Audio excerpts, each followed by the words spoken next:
আমি বানিয়ে নেব নিরামিষ আলুর দম, যাদের নিরামিষ খেতে খুব ভালো লাগে এবং ভোগের জন্য। দেখুন, তাহলে শুরু করা যাক। প্রথমে নিয়ে নেব ডুমো করে কেটে রাখা আলু। সেটিকে ভালো করে ধুয়ে একটি প্রেসার কুকারে ঢেলে নেব। তারপরে অল্প নুন দিয়ে সেটিকে সিদ্ধ করব। এখন আমি আলুটা সিদ্ধ করে নিলাম। এবারে নেব টমেটো কুচি, দুটো কাঁচা লঙ্কা, আদা জিরা বাটা একসঙ্গে, নুন, লঙ্কা গুঁড়ো, হলুদ গুঁড়ো। এখন আমি একটি কড়াইতে অল্প পরিমাণে তেল নিয়ে নেব।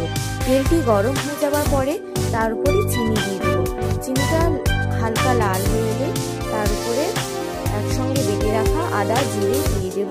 তারপর একে একে টমেটো কুচি, দুটো কাঁচা লঙ্কা, হলুদ গুঁড়ো, লঙ্কা গুঁড়ো, নুন একসঙ্গে দিয়ে ভালো করে নেড়ে নেব।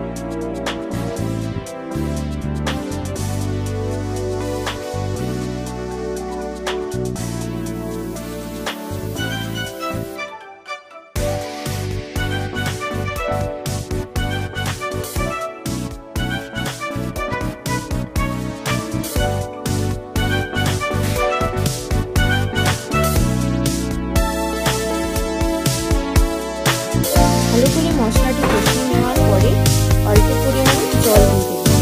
জল দিয়ে কিছুক্ষণ নাড়ার পরে সিদ্ধ করা আলুটি দিয়ে ভালো করে কিছুক্ষণ নেড়ে দেব।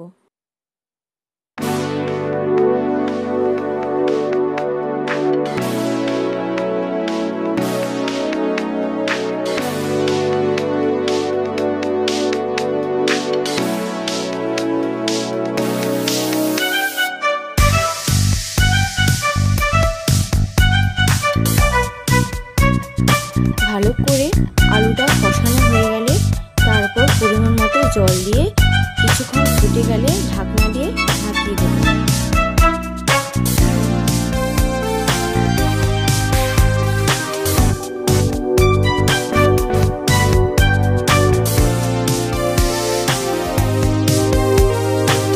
ভিডিওটি ভালো লাগলে অবশ্যই লাইক, কমেন্ট, শেয়ার এবং সাবস্ক্রাইব করতে ভুলবেন না। যারা আমার চ্যানেলটিতে নতুন তারা অবশ্যই তাড়াতাড়ি সাবস্ক্রাইব করবেন আরও নতুন নতুন ভিডিও পাওয়ার জন্য। এইভাবেই খুব তাড়াতাড়ি এবং খুব সহজেই তৈরি হয়ে গেল আমার নিরামিষ আলুর দমের রেসিপি। আমি এখানে কুচনো নারকেল এবং কেটে রাখা শসা দিয়ে আলুর দমটি সাজিয়ে নিই। সব শেষে নিজেদের মনের মতো করে এই সুস্বাদু আলুর দম